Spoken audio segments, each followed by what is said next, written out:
마태복음 7장 말씀 같이 보시겠습니다.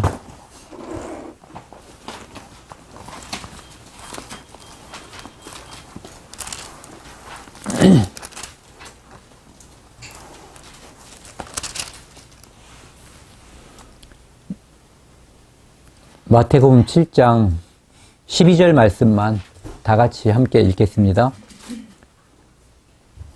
그러므로 무엇이든지 남에게 대접받고자 하는 대로 너희도 남을 대접하라. 이것이 율법이요 선지자니라. 이제 새해 들어서 처음 이렇게 같이 교제하는 시간인데요. 이제 어떤 걸 가지고 같이 교제할까 생각을 하다가 그 생각을 갖게 됐어요. 이제 저희가 이렇게 같이 모이면은 늘 누군가가 이렇게 수고해 주시고 그 형제자매님들을 위해서 마음을 쓰시고 물질을 쓰시고 그런 모습을 보면서 이런 것을 한 배에 같이 교제했으면 좋겠다라는 생각이 들어가지고 이제 오늘 그런 주제를 가지고 함께 교제를 나누고자 합니다. 제가 그전에도 말씀드린 적이 있는데 제가 어렸을 때 그 일종의 좌우명이라고 할까요? 이제 내 나름대로 마음속에 이제 가지고 사는 그런 게 있었는데 그게 이제 공자님이 말씀하신 그런 거였어요. 그 기소불욕, 물시어인. 내가 하기 싫은 것은 남에게도 하게 하지 말라. 저는 그게 마음에 들어서 그 당시 어렸을 때는 그렇게 살려고 노력을 하면서 살았던 것 같아요. 그런데 이제 성경을 보고 이제 제가 성경을 배우고 거듭난 후에 성경에서 비슷한데 다른 지금 오늘 읽은 제가 다시 한번 읽어볼게요. 그러므로 무엇이든지 남에게 대접을 받고자 하는 대로 너희도 남을 대접하라. 이것이 율법이요 선지자니라. 이 안에 그런 뜻이 들어있는 듯 하지만 이 뜻은 좀 전에 제가 말씀드렸던 내가 하기 싫은 것은 남에게도 시키지 말라는, 하게 하지 말라는 그 뜻하고는 차원이 다른 그런 거거든요. 그러니까 내가 하기 싫으니까 남에게 시키지 마 이런 건데 근데 실제로 예수님께서 우리에게 당부하신 이 말씀은 하기 싫은 일이니까 남에게도 시키지 말라는 그런 차원이 아니라 내가 남들에게 어떻게 대접받고 싶으냐. 그러면은 그렇게 남들에게 대접을 해라. 그렇게 말을 하고 그렇게 행동하라. 이런 얘기죠. 좀 전에 공자님의 그 말씀이 제가 이제 좌우명이라고 했었던 그것이 소극적인 의미의 어떻게 보면 선이라고 볼 수도 있죠. 남에게 못된 짓을 하지 않는 그런 거니까. 그런데 예수님께서 말씀하신 것은 적극적으로 선을 행하라는 거거든요. 싫은 짓을 하지 않는 차원이 아니라 적극적으로 선을 행하라. 그런데 그 뒤에 보면은 이것이 율법이요 선지자니라. 율법과 선지자라고 하는 것은 그냥 쉽게 말하면은 이것이 하나님의 뜻이다. 이렇게 말하면 될 것 같아요. 율법을 통해서 하나님의 뜻을 펼쳤고 선지자를 통해서 그것을 당대에 기록을 하고 후대를 위해서 이제 당대에 전파를 하고 후대를 위해서 이제 기록을 해 놓은 거잖아요. 그러니까 이렇게 그 뜻이 이것이 율법이요 선지자라는 것은 바로 하나님의 뜻이다. 이런 얘기죠. 그러니까 하나님께서는 먼저 우리에게 먼저 베푸시는 분이라는 거죠. 그래서 하나님께서 우리를 먼저 사랑을 해 주셨고 우리가 하나님을 사랑해 주기를 원하시는 거죠. 그러니까 우리가 이제 사실 살면서 저 같은 경우는 특히 불만이 많은 사람이에요. 그런데 실제로는 살면서 불만을 줄이고 행복하게 사는 방법은 베푸는 거거든요. 물론 이제 베푸는 방법, 베풀고 베풀지 않는 것과 관계없이 옳고 그름의 문제로 인해서 어떤 마찰이라든지 이런 게 생길 수 있지만은 실제로 우리가 살아가는 데 있어서 내 주변 사람들과 잘 지내거나 또는 그 서로 간에 좋은 관계를 지속적으로 유지할 수 있는 방법 중에서 가장 좋은 방법이 베푸는 방법인 것 같아요. 그 베품의 이면, 속마음에는 상대방을 사랑하는 마음이 반드시 내재해 있어야 되는 거죠. 사랑하지 않으면서 그것을 한다는 것은 어떻게 보면 있을 수가 없는 거고, 지속적으로 사랑하는 마음이 있어야만 지속적으로 베풀 수가 있는 거죠. 그러니까 사랑이 베품의 전제 조건이 돼야지 되는 거죠. 그리고 그 전제 조건이, 베품이라고 하는 것은 이제 꼭 물질적인 것뿐만 아니라 사랑이라고 하는 포괄적인 것으로다가 우리가 이제 이야기할 수가 있고요. 히브리서 13장 같이 보시겠습니다.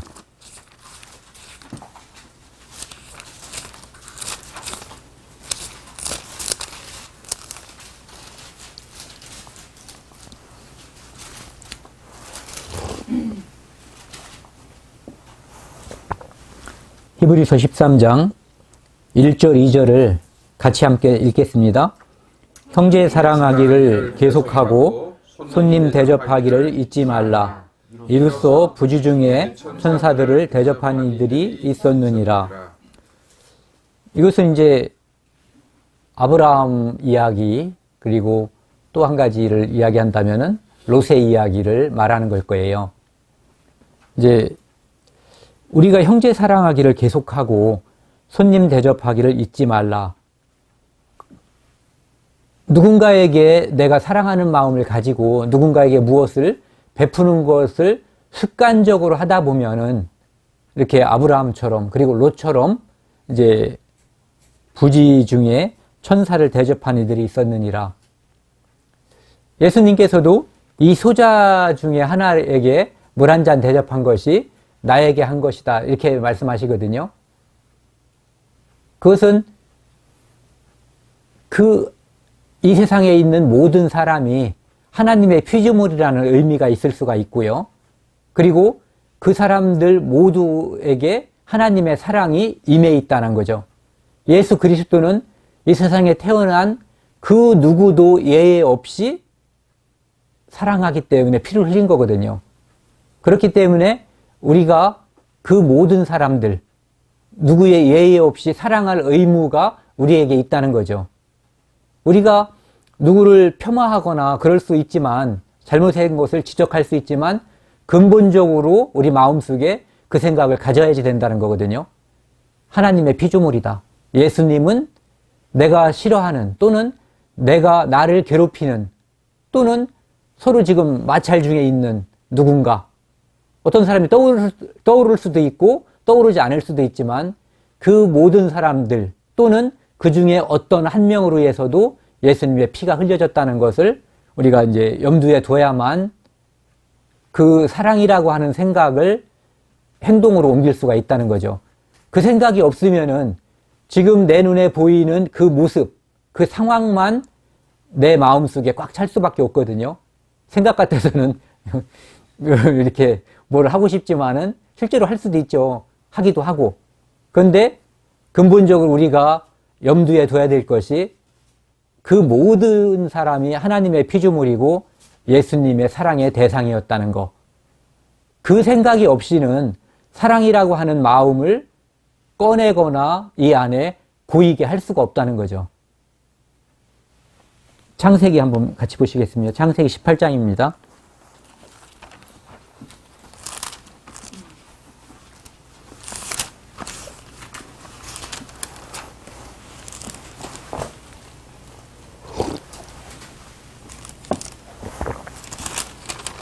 창세기 18장 1절부터 8절까지 제가 천천히 읽겠습니다.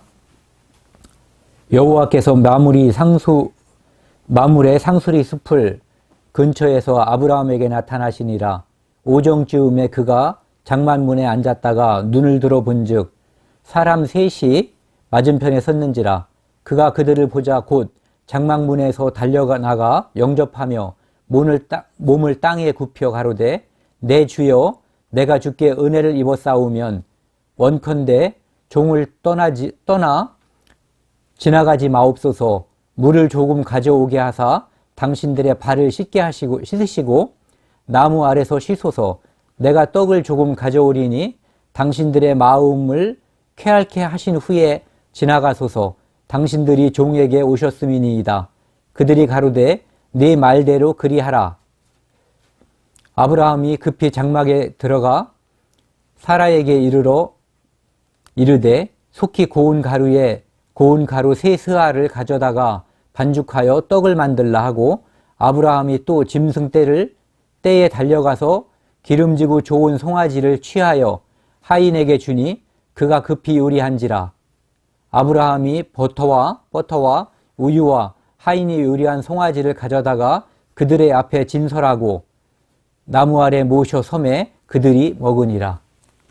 여기 보면 이제 우리가 익숙한 내용이거든요. 그리고 좀 전에 우리가 읽었던 히브리서 13장 말씀과 관련해서 많이 이제 관심을 갖고 이렇게 읽기도 하는 그런 성경 말씀인데, 여기 보시면은 우리가 흔히 먹는 마음과 다르다는 것을 저는 느껴요. 다른 분들은 어떨지 모르겠는데, 누군가가 내 집에 들렸다, 우리 집 근처에 지나간다, 그러면은 그 사람에게 들어와서 식사하세요, 들어와서 뭐 목을 축이세요, 발을 닦고 가세요 한다면은 은혜를 베푸는 게 저잖아요. 내가 은혜를 베푸는 거고 그 나그네는 은혜를 받는 입장인 거거든요. 그런데 지금 여기에서 아브라함이 3절에서 말하는 걸 보면은 가로되 내 주여 내가 주께 은혜를 입었사오면 원컨대 종을 떠나 지나가지 마옵소서. 그러면서 이렇게 물을 가지고 발을 닦게 하고 버터와 또 우유 그리고 그 중에서 좋은 살찐 송아지를 잡아서 이렇게 대접하는 그런 모습을 볼 수가 있거든요. 그러니까 아브라함의 이런 마음은 무엇일까 한번 생각을 해보면 좋을 것 같아요. 내가 은혜를 베푸는 입장인데 주여 내가 주께 은혜를 입었사오면, 이렇게 이야기하고 있거든요. 그러니까 아브라함은 17장에 나와 있는 것처럼 하나님께서 천사들이 자기에게 나와오는 것, 그것을 이미 경험한 사람이거든요. 그래서 지금 오신 이분들이 천사라는 것, 이것을 이미 인지하고 있었을 가능성이 커요. 그렇기 때문에 그분들을 대접하는 것은 그분들이 용납을 한다면은 오히려 내게 은혜가 된다는 것을 알 수가 있는 거죠. 그렇지 않고 그냥 지나가는 사람에게 불러들여서 은혜를 베풀면서도 그들이 은혜를 끼쳐주면 내가 당신에게 은혜를 베풀 수 있다라고 말을 하는 것은 어쩌면 늘 하나님을 경외하는 그 마음. 그래서 아까 제가 처음에 말씀드렸던 것처럼 모든 사람이 하나님의 피조물이고 아브라함이 부자가 되고 아브라함이 잘 살 수 있는 그 모든 원천이 하나님께서 아브라함에게 복을 주셔서 그렇다고 하는 생각을 늘 하고 있었기 때문에 그들 중 누구에게든 은혜를 베푼다면 그것은 하나님께서 내게 은혜를 베풀 수 있는 근거다라고 아브라함은 평상시에 알고 있고 행동했었다고도 볼 수 있는 거죠. 그러니까 그들이 천사여서 그렇게 한 것인지 아니면은 그냥 평상시에 지나가는 사람에게 아브라함은 이렇듯 그들 한 사람 한 사람을 존중하고 고귀하게 여겼기 때문에 그냥 불러들여서 대접을 하는 마음이었는지는 모르지만 어쩌면 저는 이 두 가지가 혼재되어 있을 거다. 각각의 마음을 다 가지고 있을 것이다라고 생각을 해요. 그렇지 않고는 어떻게 지나가는 사람한테 불러들여가지고 발 씻을 물을 주고 버터와 우유 주는 것까지도 좋은데 송아지를 잡아서 그 중에 제일 살찌고 좋은 것으로 잡아준다는 것. 그렇게 한번 상상이라도 해보신 적 있어요? 귀한 손님이 와도 사실은 하기 어려운 행동이에요. 그런데 지나가는 사람에게 그렇게 했다는 것은 아브라함이 평소에 그런 마음을 가지고 살았고 그것으로 인해서 하나님이 아브라함의 중심을 보셨고 아브라함을 축복했고 아브라함이 하나님과 더 가까워질 수 있는 그런 계기가 됐다는 거죠. 그러니까 하나님도 하나님께서 아브라함의 중심을 보신 것처럼 아브라함은 하나님의 뜻이, 하나님의 사랑이 내가 어떻게 사는 건가, 어떻게 사는 것이 하나님의 사랑을 실천하고 사는 건지, 하나님의 뜻대로 사는 건지를 잘 알고 있었던 것 같아요. 그렇기 때문에 아브라함은 그들을 불러들여서 이렇게 대접을 할 수 있었다. 그들에게 사랑을, 그러니까 지금은 아브라함이 베푸는 사랑이지만 실제로 하나님이 아브라함에게 준 축복으로 인해서 아브라함은 사랑을 베풀 힘을 가지고 있었다라고 봐야지 된다는 거죠. 그래서 이 아브라함의 이 선행, 사랑, 이것으로 인해서 아브라함은 하나님으로부터 또 다른 커다란 선물, 축복을 받거든요. 그 한 가지가 그 뒤에 나와 있는 이제 계속해서 하나님께서는 이렇게 생긴 거 있잖아요. 피라미드. 하나님께서는 최종적으로 이 정점에 이삭이라고 하는 아들을 낳을 것이라는 것을 알려주지만 처음에는 이렇게 포괄적으로 그 다음에 더 범위를 좁히고 또 좁혀서 최종적으로 이제 내 몸에서 내 씨로 그리고 사라를 통해서 나올 이삭이 이름까지도 지정해 주는 게 이제 뒤에 나오거든요. 그러니까 이삭을 낳을 것 그리고 이삭과 더불어 하나님께서 아브라함에게 세웠던 그 모든 약속, 내 자손이 뭇별처럼 바다의 모래처럼 많을 것이라고 하는 그 약속이 이 이삭을 통해서 나올 것을 이제 다시 한번 약속을 해주는 축복이죠. 그것을 말씀해 주시고 또 한 가지는 그의 사랑하는 혈육이죠. 롯이 지금 어디 있는지 알잖아요, 아브라함은. 그런데 이 천사들은 그 아브라함의 조카, 자기의 조카인 롯이 살고 있는 소돔과 고모라를 멸망시키겠다고 하는 그 비밀을 이야기하거든요. 그때 아브라함이 그 안에 자기의 조카 롯을 살리기 위해서 그 안에 의인이 50명 있으면 어떻게 하겠습니까? 여쭙죠. 그러니까 그럼 50명이면 살려줄게. 45명이면요. 그래도 살려주겠다. 40명이면 그래도 살려주겠다. 30명이면 20명이면 10명이면 양심상 더 이하로는 못 내려갔던 것 같아요. 그런데 천사와 대면해서 이렇게 할 수가 있겠냐 이거죠. 하나님을 잘 알고 하나님과 친밀한 관계가 아니면 50명에서 쭉쭉쭉쭉 떨어지면서 혹시 자기 조카가 잘못될까 봐. 그러니까 이때 아브라함의 마음을 이 천사들은 아는 거거든요. 그러니까 아브라함의 사랑으로 인해서 롯을 사랑하는 그 마음을 천사들이 알게 되는 거죠. 그리고 비록 우리가 알고 있는 것처럼 아브라함과 롯은 이 땅 문제 때문에 어떻게 보면 재산 문제죠. 그거로 인해서 헤어졌어요. 그 헤어진 배경에는 이제 아브라함이 먼저 제안을 했죠. 이 둘이 이제 양떼가, 소떼가, 짐승떼가 많으니까 우리가 둘이 함께 이렇게 우거하면은 네 하인과 내 하인이 서로 싸우니까 그렇게 하지 말고 이제 떠나자. 우리가 나눠서 따로 살자. 그리고 선택권을 조카에게 주는 거죠. 내가 우하면 나는 좌하고 내가 좌하면 우하고.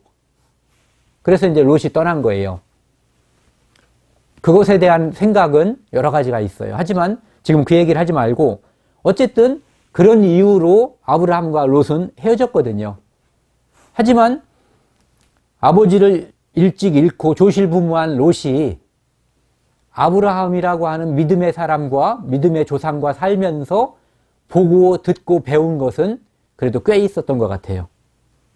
그 다음 장 19장 보시겠습니다.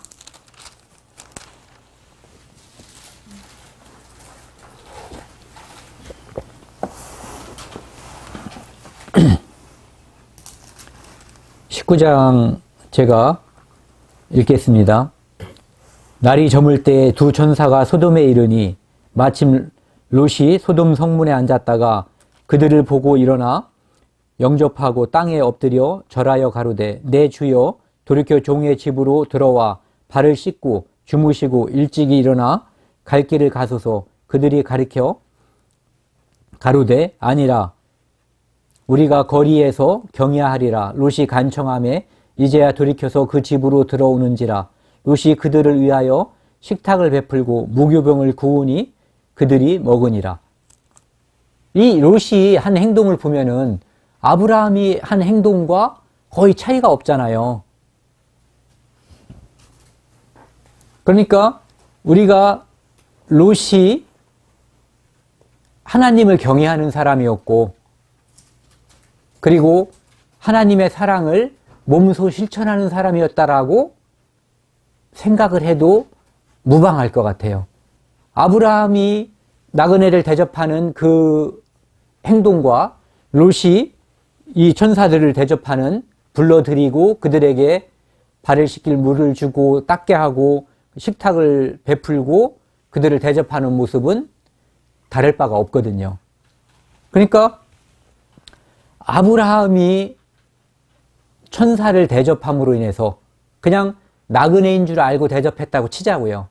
그것으로 인해서 아브라함은 축복을 받았고, 그리고 자기 조카를 살릴 수 있는, 간청할 수 있는 기회를 얻을 수 있었고,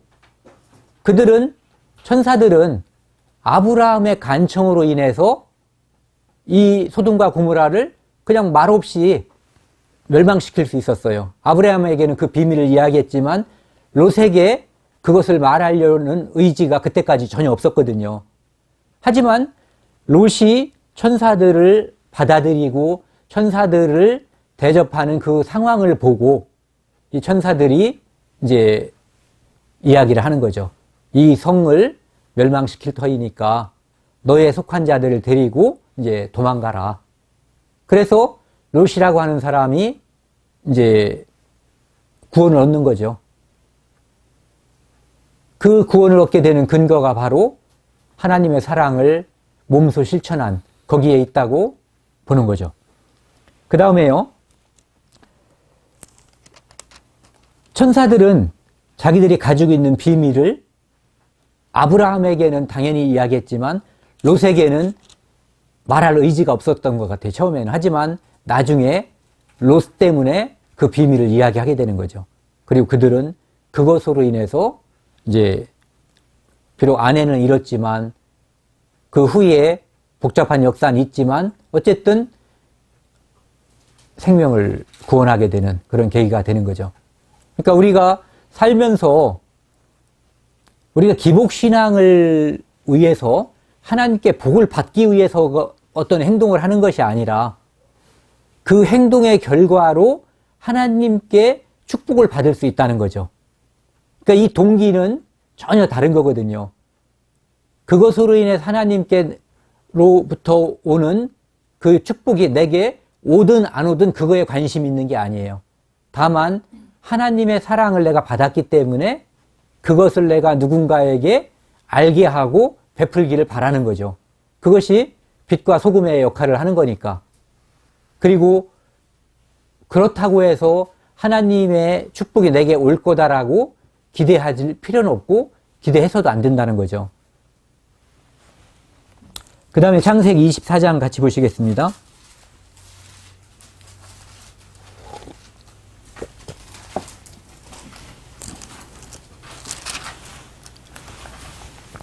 창세기 24장 17절, 18절, 19절 제가 읽겠습니다.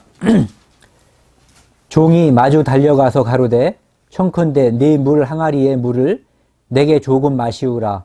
그가 가로되 주여 마시소서 하며 급히 그 물 항아리를 손에 내려 마시게 하고 마시우기를 다하고 가로되 당신의 약대도 위하여 물을 길어 그것들로 배불리 마시게 하리이다 하고, 이 이야기는 우리가 이제 잘 아는 것처럼 아브라함이 그의 독자 이삭을 위해서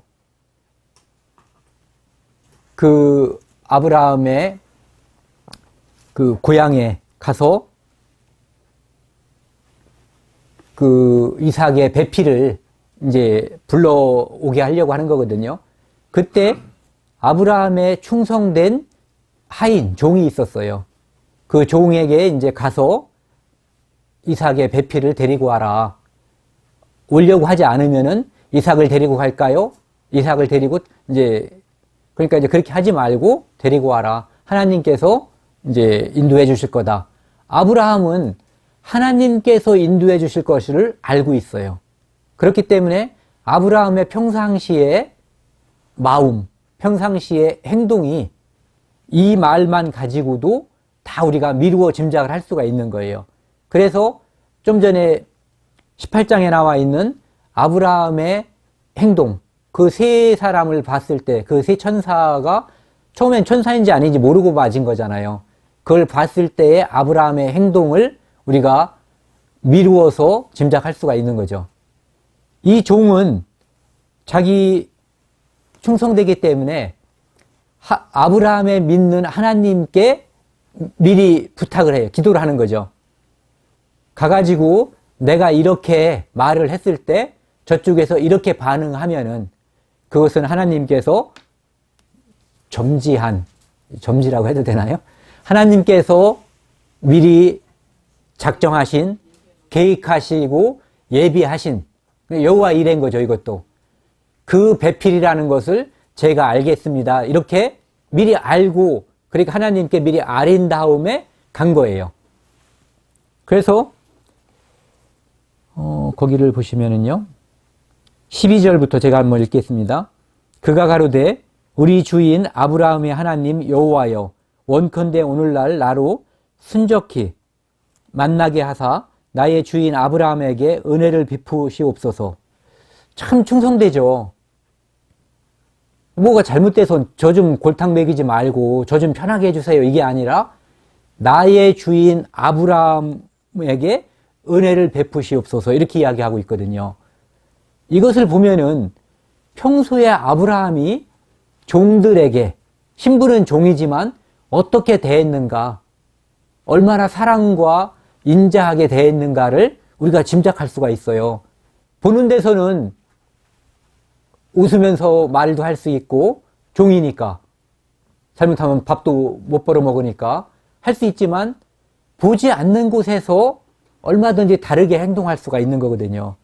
그런데 아브라함이 하나님과의 교제를 통해서 아브라함이 믿는 하나님이 어떤 분인지, 하나님이 아브라함에게 어떻게 은혜를 내리는지를 이 종은 다 아는 사람이에요. 그렇기 때문에 지금 자기가 아브라함의 하나님인 그분께 기도하면 이것을 들어주실 거라는 것을 믿는 거거든요. 그러니까 이것을 볼 때 우리는 아브라함은 이 종에게 사랑을 베풀었고, 우리말로 하면 복음까지도 전했다라고 말할 수가 있는 거죠. 왜냐하면 이 사람은 지금 하나님을 믿는 신자인 거예요. 종이지만, 신부는 종이지만 신자죠. 그 다음에요, 성중 사람의 딸들이 물길로 나오게 싸우니 내가 우물 곁에 섰다가 한 소녀에게 이르기를 청컨대 너는 물 항아리를 기울여 내게 마시우게 하라 하리니 그의 대답이 마시라, 내가 당신의 약대에게도 마시우리라 하면 그는 주께서 주의 종 이삭을 위하여 정하신 자라. 이로 인하여 주께서 나의 주인에게 은혜를 베푸심을 내게 알겠나이다. 그렇게 하나님께 이미 약속을 하고 기도를 한 상태에서 똑같이 이렇게 말을 하니까 우리가 처음에 읽었던 내게 물을 마시우게 하라 했더니 물을 마시라 하면서 물을 주고 항아리를 내려서 주고 그 다음에 당신의 약대에게도 마시게 하리라 이렇게 딱 한 거예요. 이것으로 인해서 이 일로 인해서 리브가는 이삭의 짝이 되는 거죠. 그리고 아브라함의 후손을 낳는 그 영광을 차지하고 성경에 기록되고 이스라엘 민족의 조상이 되는 거죠. 그 영광을 차지한 이 이면을 우리가 들여다보면은 우리는 흔히 지금까지 저도 그랬지만은 이 이야기를 읽으면서 아브라함의 입장, 그 다음에 아브라함의 충성된 종의 입장에서 이 이야기를 한번 읽어보고 생각을 많이 하거든요. 근데 여기에서 리브가의 입장에서 한번 생각을 해보자는 거죠. 리브가는 지나가는 사람, 그리고 멀리 여행을 했기 때문에 피곤한 사람, 그 사람이 물동이를 이미 짊어진 거예요. 짊어진 상태에서 내려서 마시게 하고, 그리고 다시 약대들에게도 물을 다 준 거거든요. 그까진 물이 아니라 여기는 사막과 그 당시에도 거의 사막이었겠죠. 어쨌든 목축하는 사람들이 예전에도 물 가지고 싸우는 걸 보면은 물이 그렇게 흔한 지역은 아니라는 거죠. 그런 상태에서 내가 물을 짊어지고, 항아리니까 요즘처럼 이렇게 물백 같은 거, 그런 거면 짊어지고 다니고 취급하기도 편하지만, 항아리는 참 이게 이고 다니고 이거 어려운 거거든요. 이든 뒤에다가 지게처럼 해서 걸치든, 어쨌든 그런 상태에서 전혀 이렇게 인색하지 않게, 지금 우리가 생각할 꼭지를 틀면 나오는 물하고는 다른 귀중한 물이라고 볼 수가 있거든요. 근데 그 물을 그냥 주거든요. 그리고 이 사람이 요구한 것은 내가 지금 목마르니까 물 좀 주세요 한 거예요. 그런데 이 사람이 데리고 온 낙타도 목이 마르겠지 해서 당신 낙타에게도 먹이겠다라고 스스로 말을 한 거거든요. 그것은 바로 리브가가 평소에 다른 사람들에게 사랑을 베푸는, 다른 사람의 입장을 배려하는 그런 사람이었다는 것, 그것을 우리가 미루어 짐작을 할 수가 있는 거죠. 아브라함의 종이 충성되고 훌륭하지만 거기에 응대했었던 리브가 역시 처음 보는 사람에게 사랑을 베푸는 그런 아주 훌륭한 인품을 가진 그런 아가씨였다는 것을 우리가 생각해 볼 수 있다는 거죠.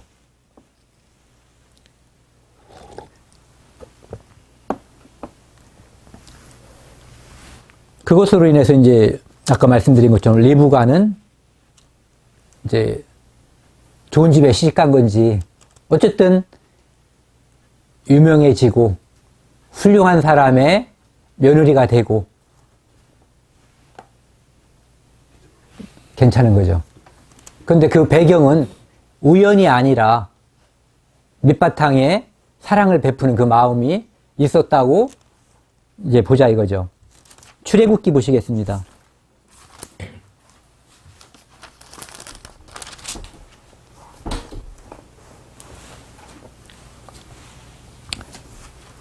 출애굽기 2장 16절 말씀부터 볼 건데요. 요건 이제 1장부터 여기까지 내용은 이스라엘 민족이 야곱의 12 아들이 이제 요셉부터 이야기해야죠.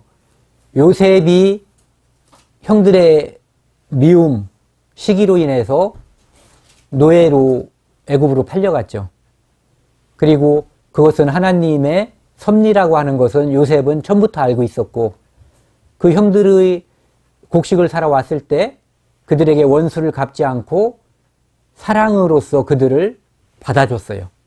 은혜를 베푼 거죠. 그 은혜를 베푸는 배경에는 하나님께서 이 일을 했다는 거, 그들이 자기를 미워한 사실을 알지만 이미 꿈을 통해서 하나님이 그 꿈을 성취하기 위해서 자기 형들의 시기심, 그 미워하는 마음을 사용했다고 하는 것을 이 요셉은 아는 거예요. 그렇기 때문에 자기를 죽이려고 했었던 형들을 사심없이 용서해 주거든요. 그리고 거기에서 이제 총리가 되고 자기 가족들을 다 불러들여서 이제 엄청나게 번창하는, 총리의 가족이고 그리고 왕의 총애를 입은 사람들, 그 가족이니까 엄청 잘 살았겠죠. 나중에 이제 이집트의 왕조가 바뀌는 거예요. 처음에 이 요셉을 임명했었던 왕은 셈족 계통이에요. 그러니까 동양 계통인 거죠. 그 이스라엘 민족과 같은 셈족이었어요. 그런데 그 후에, 그러니까 총리인 요셉도 죽고 그 후손들이 그 땅에 사는 중간에 시기는 명확하게 나와 있지 않지만 어쨌든 왕조가 바뀌었는데 함족 계통의 왕으로, 그러니까 아버지에서 아들로 왕이 바뀐 이것이 아니라 왕조 자체가 바뀌었는데 그것도 민족 자체가 바뀌어버린 거예요. 그러니까 예전에 대접을 받았던 이스라엘 민족이 이제는 대접받기는커녕 그들은 숫자가 많고 돈도 많고 잘 살고 여러 가지로 이제 그러니까 혹 자기들이 셈족을 무찌르고 왕조를 바꿨잖아요. 왕위를 찬탈하고. 그러니까 이 사람들이 걱정이 되는 것은 저들에게 저 힘을 그대로 두면은 나중에 그들과 힘을 합쳐서 자기들을 공격할 수 있다라는 우려를 한 거죠. 그래서 그들을 재산을 다 뺏어버리고 노예 상태로다가 다 강등시켜버린 거예요. 이제 시대적인 배경이 그렇게 된 거거든요.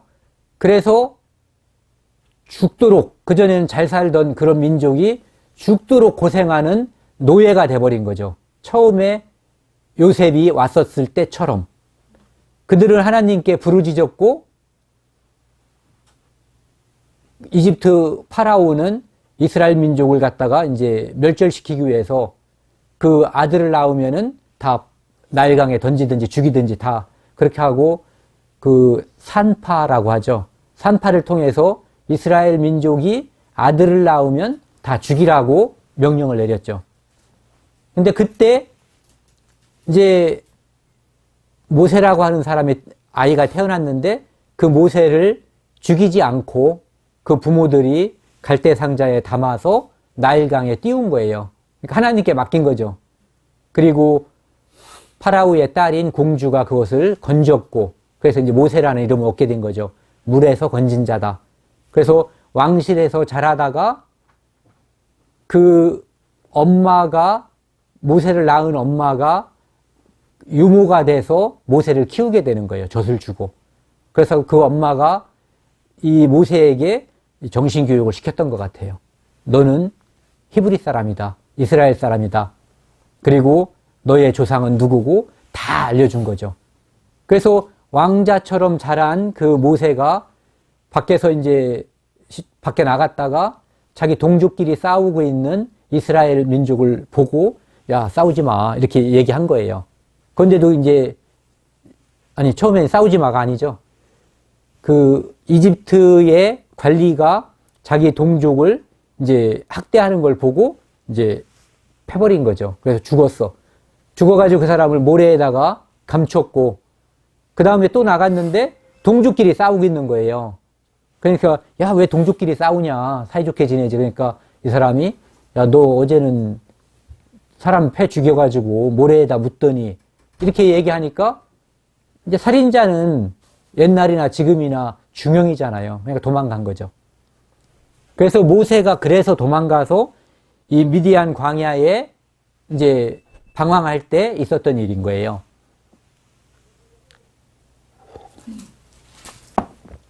16절 제가 읽겠습니다. 미디안 제사장에게 7딸이 있더니 그들이 와서 물을 길어 구유에 채우고 그 아비의 양무리에게 먹이려 하는데 목자들이 와서 그들을 쫓는지라. 모세가 일어나 그들을 도와 그 양무리에게 먹이니라. 그들이 그 아비 루엘에게 이를 때에 아비가 가로되 너희가 오늘은 어찌하여 이같이 속히 돌아오느냐. 그들이 가로되 한 애굽 사람이 우리를 목자들의 손에서 건져내고 우리를 위하여 물을 길어 양무리에게 먹였나이다. 아비가 딸들에게 이르되 그 사람이 어디 있느냐. 너희가 어찌하여 그 사람을 버리고 왔느냐. 그를 청하여 음식으로 대접하라 하였더라. 모세가 그와 동거하기를 기뻐하매 그가 그 딸 십보라를 모세에게 주었더니 그가 아들을 낳음에 모세가 그 이름을 게르소름이라 하여 가로되 내가 타국에서 객이 되었음이라 하였더라. 여기 보시면은 이제 모세하고 루엘 그 다음에 십보라라고 하는 사람의 이름이 나오거든요. 첫 번째 모세는 정의로운 사람이었던 것 같아요. 그래서 이제 그 애굽의 관리를 이제 때릴 때도 정의로운 사람이었던 거죠. 그리고 학대받는 사람들, 어려운 사람들의 그 어려움을 배려하고 거기에 공감할 줄 아는 사랑이 많았던, 그래서 성경에서도 모세를 가리켜서 뭐라고, 공의가 아니라, 아니요. 모세를 가리켜서 그 단어가 떠오르질 않는데, 그게 딴 사람보다 이렇게 높은 사람이라고 이야기하고 있거든요. 그러니까 모세가 지도자로서 다른 사람을 인도하고 어떤 때는 정말 카리스마가 너무 넘칠 정도의 잔인한 모습도 보여주거든요. 하지만 모세는 아주 자비로운 사람이었던 거예요. 하나님이 모세를 그렇게 평가하니까요. 그것처럼 여기서도 아가씨들이 이 불량배들한테 이렇게 쫓김을 당하는 그것을 보고 이 모세가 그들을 건져준 거거든요. 건져주고 물도 먹게 해주고. 그래서 일이 일찍 끝난 거죠. 그리고 그 딸들은 아버지한테 왔는데 평상시에 5시에 오면은 4시나 4시 반에 온 거예요. 왜 이렇게 일찍 왔냐 그러니까 어떤 애굽 사람이 도와줘서, 그러니까 아버지가 그런 도움을 받고 어떻게 그 사람을 그 광야에 두고 그냥 왔냐. 데려다가 식사를 하게 하고 대접을 해야지. 광야라고 하는 곳은 어둠이 내리면은 매우 추워지는 곳이잖아요. 그러니까 그렇게 한 거에 대해서 이 르우엘이 자기 딸들을 책망하죠. 그러니까 모세의 사람 됨됨이, 그 다음에 르우엘의 사람 됨됨이를 우리가 생각해 볼 수가 있거든요. 르우엘은 은혜를 갚거나 또는 어려움에 처한 사람에게 사랑을 베풀 줄 아는, 남 대접하기를 좋아하는 그런 사람이었던 거예요. 그렇기 때문에 르우엘과 모세가, 그리고 십브라와 모세가 만나고 그것을 인연으로 이제 둘이, 십브라와 모세가 결혼을 하게 되는 그런 이제 상황이 되는 거죠. 십브라가 이방인이지만 우리가 이제 그런 말을 많이 하죠. 모세는 그러면 이방인하고 이방인의 제사장의 딸하고 결혼했는데 그것은 합당하냐? 어떻게 해야지 돼요?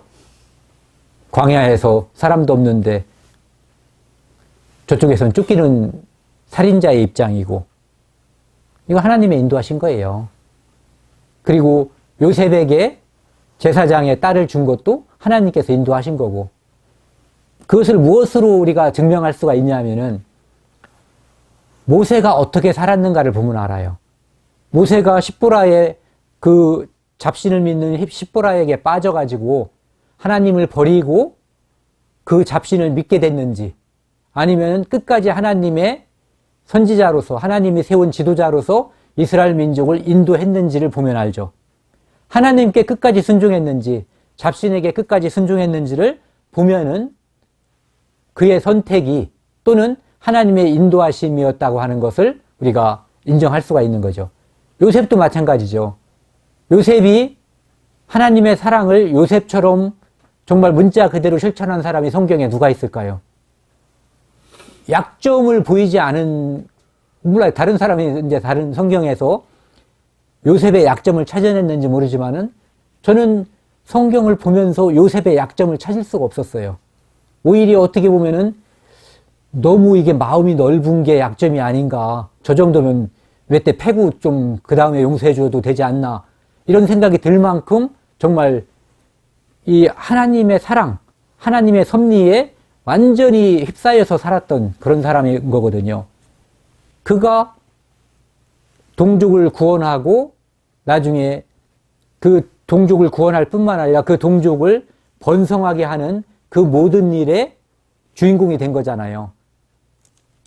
그의 삶에서 하나님을 떠나고 이방신을 믿는 사람의 딸과 결혼을 했다고 해서 그가 하나님을 버렸다고 하는 근거는 전혀 없고, 오히려 하나님을 지속적으로 하나님께 나아가고 기도하고 하나님의 사람으로 살았다는 것을 우리가 알 수가 있거든요.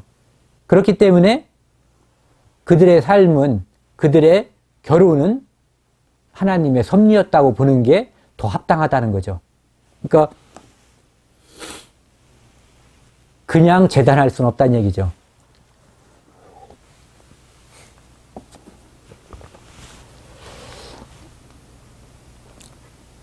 마태복음 같이 보시겠습니다. 마태복음 25장이요.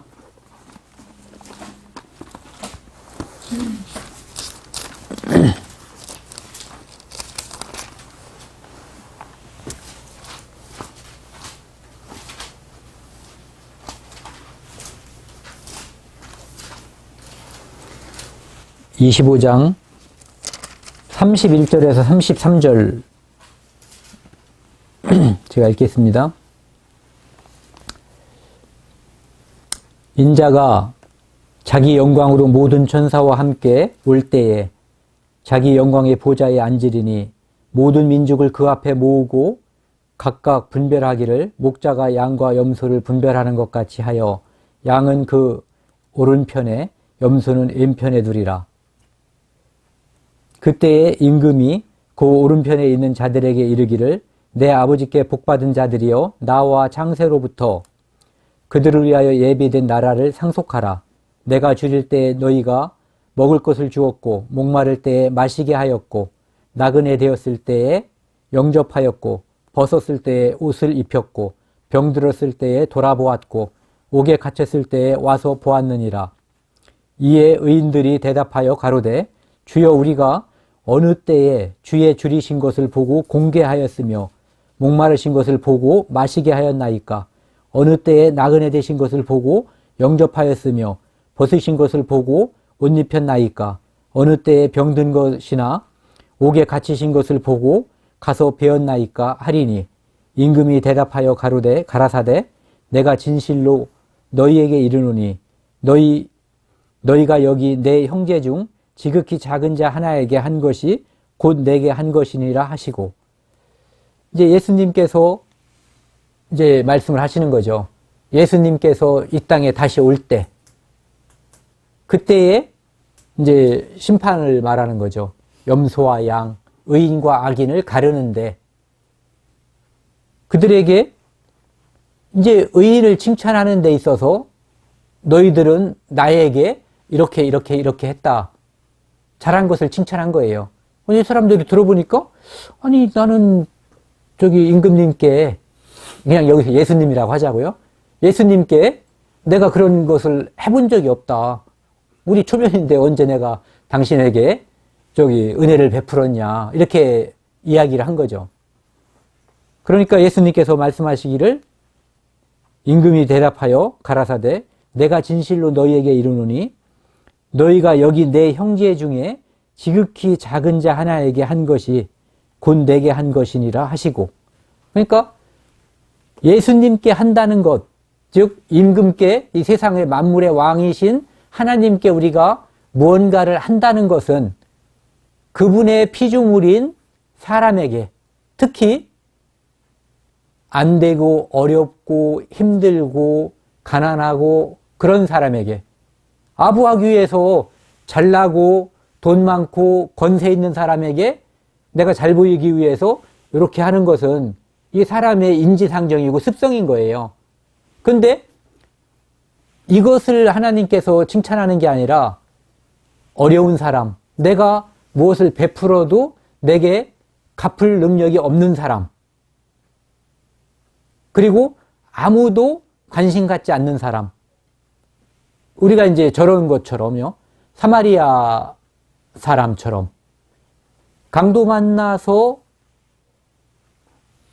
다 빼앗기고 피 흘린 사람에게 제사장이 그냥 가고 레위인이 그냥 가고 사마리아 사람, 이 사람은 혈통적으로 보면은 원한이 있을 만한 그런 사람이잖아요. 자기들을 비하하고 자기들을 뭐 잡탕처럼 취급하는 그런 사람이거든요. 그런데 그에게 사랑을 베풀었거든요. 그 마음이 안 생길 수가 있는 거예요. 충분히. 나를 멸시하던 사람인데 내가 저 사람을 왜 도와주나라는 마음이 우러날 수도 있는, 이미 고여 있을 수도 있는 거예요.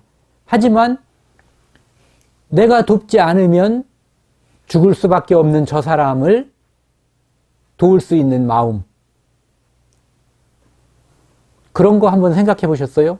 내가 전혀 알지 못하는 사람이 피투성이가 됐어. 지나가다가 본 거예요. 그런데 오늘 나는 차를 오랫동안 저축해가지고 오늘 뺐어. 좋은 차로. 이 사람을 내가 살리기 위해서 싫으면은 시트고 뭐고 피가 다 묻어. 사람 생명을 살리는데 그까짓 걸 생각하냐라고 할 수도 있지만 누구든지 다 고려하는 거예요. 그럴 때에 내게 어떠한 큰 상처나 손해가 오는데도 불구하고 선을 베푸는 것이 선이지, 내가 뭐 1,000억이 있는 데서 100원을 거지한테 주는 거 보고 누가 선하다고, 누가 착하다고 하겠냐고요. 예수님께서 이 사람들을 의인이라고 하고 임금님이 칭찬하는 이유는 전혀 그들이 되돌릴 수 없는 상태인 거예요. 와서 고맙다고 말할진 모르지만은 갚을 능력이 없는 사람들에게 베풀었기 때문에, 그래서 착하다고, 의롭다고 보는 거죠. 근데 그 반대의 사람들 한번 살펴보면은요, 41절, 또 왼편에 있는 자들에게 이르시되 저주를 받은 자들아. 벌써 이게 표현이 확 다르죠. 저주를 받은 자들아, 나를 떠나 마귀와 그 사자들을 위하여 예비된 영영한 불에 들어가라. 그러니까 우리가 알고 있는 것처럼 지옥은, 영영한 불은 사람을 보내려고 한 게 아니라는 거죠. 마귀를 보내려고 만들었는데 마귀 편이 되니까 세트로 가는 거예요. 사람을 하나님께서 그 지옥에 멸하실 계획이 전혀 없는 거예요. 그래서 예수님은 모든 사람의 죄를 다 속한 거죠.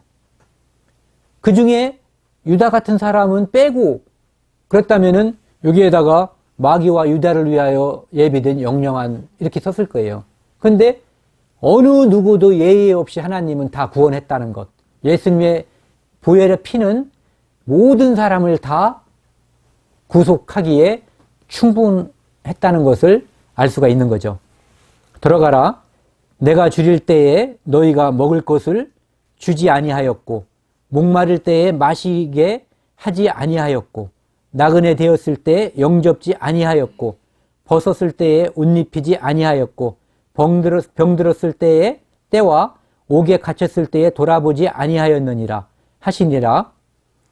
저희도 대답하여 가로되 주여, 우리가 어느 때에 주의 줄이신 것이나 목마르신 것이나 나그네 되신 것이나 옷 벗은 것이나 병드신 것이나 옥에 갇히신 것을 보고 공양치 아니하더이까. 좀 억울하다 이거죠. 내가 임금인 줄 알았다면, 예수님인 줄 알았다면 제가 그럴 리가 없었겠죠. 그 사람들의 말 속에 답이 있는 거예요. 그러니까 높은 사람, 힘센 사람한테는 대접할 마음이 늘 준비되어 있었던 거예요. 이 사람들도. 근데 이에 임금이 대답하여 가라사대 내가 진실로 너희에게 이르노니 이 지극히 작은 자 하나에게 하지 않은 것이 곧 내게 하지 않은 것이니라 하시니라. 저희는 영벌에, 의인들은 영성에 들어가라 하시니라. 그러니까 이것은 심판에 관한 이야기지만 그 근거가 되는 것은 이 사람들이 어떻게 살았는가, 사랑을 베풀었는가, 사랑을 베풀지 않았는가, 율법을 말하는 게 아니죠. 그리고 하나님의 사랑을 받아들였는가, 받아들여지지 않았는가가 선별 조건인 거예요. 우선 조건. 그래야만 사랑을, 더군다나 자기에게 갚을 수도 없는 사람에게 사랑을 베풀 수 있는 사람은 사랑을 먼저 받은 사람이어야지 되는 거죠. 그렇기 때문에 그들은 의인이라고 취하는 거고, 또 반대편에 있는 염소 쪽에 있는 사람들에게는 이제 의인이 아닌 거죠. 악인인 거죠. 마귀를 위해 준비된 영영한 불에 들어가기로 스스로가 기어 들어갔다고 봐야지 되는 거죠. 그러니까 하나님은 심판하실 때 누구를 불못에 밀어넣을 이유가 없는 거예요. 그들이 그들의 두령을 따라서 가는 것 뿐이죠. 그러니까 우리가 청직이라는 입장을 이렇게 생각을 해보면은요, 이제 구원받은 사람은 이 땅에서 말씀을 맡은 청직이고, 하나님이 주신 건강, 몸, 재산, 모든 것을 하나님께서 내게 맡기고 허락한 거에 대한 모든 게 다 청직이거든요. 근데 어떤 청지기들은 이제 요즘 이제 나라가 돌아가는 걸 보면은 그들이 준비된 사람으로 생각을 한 거예요. 국민들은. 그런데 그들은 이 나라를 국민들을 섬길 기본 자세가 되어 있지 않았던 거예요. 그러니까 청지기가 아니라 그들은 이것을 통해서 뭔가를 얻고 싶었던 사람들이죠. 그게 도둑인 거예요. 유다의 심보하고 그들의 심보는 똑같다고 봐야지 돼요.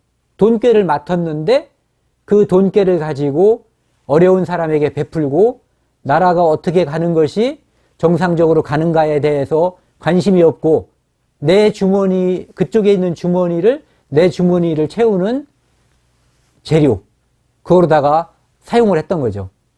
구원받은 사람도 마찬가지거든요. 내게 맡겨진 것으로 내가 하나님으로부터 이 땅에 태어난 사람들에게 그 사랑을 베푸느냐, 아니면은 내게 주어진 것, 그것을 더 채우기 위해서, 더 많게 하기 위해서 삶의 태도를 사느냐. 그러니까 내가 사업을 하면서 사업이 확장되고 그 다음에 부자가 되느냐, 이거의 문제가 아니라 근본적으로 기본 조건이 그 사랑을 내가 베풀 마음이 처음부터 있느냐 없느냐, 이게 문제거든요. 이게 있지 않으면은 옆에 대상이 나타나도 할 수가 없는 거예요. 그런데 이게 있으면은 대상이 나타났을 때 할 수가 있고, 또는 그 대상을 찾아갈 수 있는 힘까지도 생기게 되는 거죠. 이제 새해를 맞아가지고 이런 말씀을 이제 같이 우리가 공유하면서 누구나 다 부끄러운 거죠. 저도 부끄럽고, 저도 양심에 찔리고, 그러면서 이런 것을 같이 교제하고 하는 것은 우리 모두가 하나님 앞에서 하나님이 인정하는, 그리고 사람들에게 인정받는, 그러니까 하나님의 사람인데 사람들에게 인정받지 않으면, 사람들이 나를 멸시해버리면은 그가 말하는 것과 행동하는 것이 이게 차이가 너무 크다고 그들이 인정해버리면은 내가 고상한 말을 해도, 내가 복음을, 가장 고상한 게 복음 말씀을 전하는 거잖아요. 그때 이 말씀에 힘이 없다는 거죠. 근데 평상시에 내가 말과 행동이 별 차이가 없이 한다면 나를 싫어할 수는 있지만 내가 말하는 것이 거짓말이라는 생각은 안 하는 거죠. 그러니까 우리가 그렇게 살았으면 좋겠어요. 나를 싫어할 수 있고 나를 안 좋아할 수는 있지만 내가 말하는 것을 거짓말이라고 취급당하지 않게.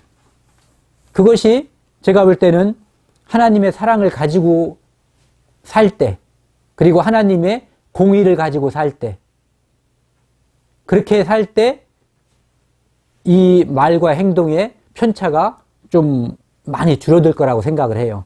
그리고 그때 내가 내 주변에 있는 사람들에게 하나님의 사랑을 말이 아니어도 이렇게 표시할 수 있는, 전에 제가 그런 말씀을 들었어요. 향 있잖아요. 향초. 초에다가 향을 집어넣은 건데 이걸 불을 켜면은 이것이 타면서 향이 나와요. 물론 빛도 나오죠. 그러니까 예수님께서 우리에게 기대하는 게 바로 나를 태우면서 내가 빛이 되는, 그것은 내 희생 없이는 불가능한 거거든요. 내가 타고난 성정이 그 모든 것을 감수할 수 있는 사람은 아무도 없는 거예요. 예수님의 십자가의 피를 생각을 하고 내가 그것을 하는 거죠. 그때 다른 사람들은 내가 나를 쳐서 복종시킬 때 나에게서 빛을 보는 거고, 나에게서 그리스도를 보는 거죠. 그것으로 인해서 복음이 하나님의 나라가 조금 더 확장될 수 있고 우리가 하나님께서 우리를 만났을 때 하나님이 우리에게 착하고 충성된 종이라고 하는 그런 대우, 그런 취급, 그런 것을 할 수가 있는 거죠. 여기까지 하겠습니다.